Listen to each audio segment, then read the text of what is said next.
Binabantayan ng Department of Agriculture at Bureau of Fisheries and Aquatic Resources ang posibleng epekto ng pagdami ng tinfoil barb, isang uri ng pet fish na napadpad sa Laguna de Bay. Samantala, ayon kay BFAR spokesperson Nazario Briguera, ligtas kainin ang isdang tawilis na galing sa Taal Lake. Yan ang ulat ni Vel Custodio. Pinag-aaralan na ng Department of Agriculture, Bureau of Fisheries and Aquatic Resources kung paano aaksyonan ng isang uri ng isda na tinatawag na tinfoil barb na binansagan din alien fish na kumakalat umano sa Laguna de Bay.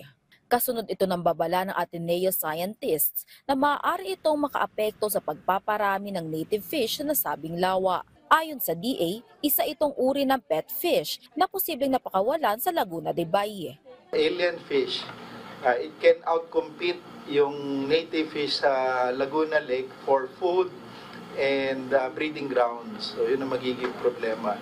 Natuklasan na omnivorous ang tinfoil barb. Ibig sabihin, kumakain ito ng halaman at hayop. Posible rin na native species ang isda sa Southeast Asia.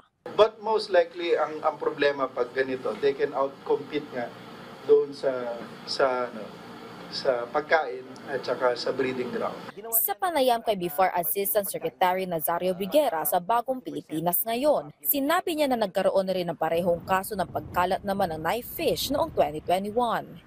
Dahil sa mga measures na isinulong natin sa pakipagtulungan sa ibang ahensya, na-contain po natin ang knife fish. Ang ginawa natin, hinanapan natin ng commercial value yung knife fish para yung mga mangisda sila mismo nanguhuli at binibenta nila at nagkaroon ng mga value-added products out of knife fish. At ito po, may bagong balita na di umano'y nag-increase na ulit yung isang uri naman ng invasive fish species at ginagawa na po natin ito ng paraan. Nakikipagtulungan na ang DA-BFAR sa mga lokal na pamahalaan at sa Laguna Lake Development Authority. Masusing sinusuri ng mga ahensya ang naturang species para sa pagpapatupad ng mga hakbang upang mapigilan ang pagdami ng tinfoil barb, masubaybayan ang lawak ng populasyon nito, malaman ang epekto nito sa ecosystem at matukoy ang posibleng pinagmulan ng nasabing isda. Kung mapatunayang may banta ito sa ecological balance o nakakaapekto sa mga native fish, handa ang ahensya na ipatupad ang mga kinakailangang interbensyon sa pamamagitan ng mga umiiral nitong programa laban sa mga invasive species sa Laguna de Bay. Samantala,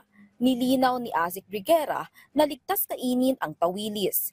Kasunod ito ng pangamba ng publiko dahil sa tinapon umano na katawan ng mga nawawalang sabungero sa Taal Lake. Nais lamang po nating linawin na for tawilis, for example, ang kinakain po niyan ay planktons.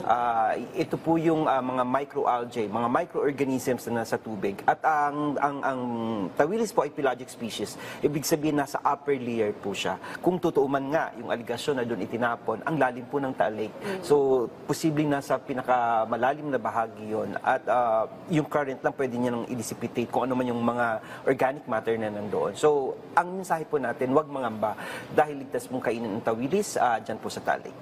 Vel Custodio para sa Pambansang TV sa Bagong Pilipinas.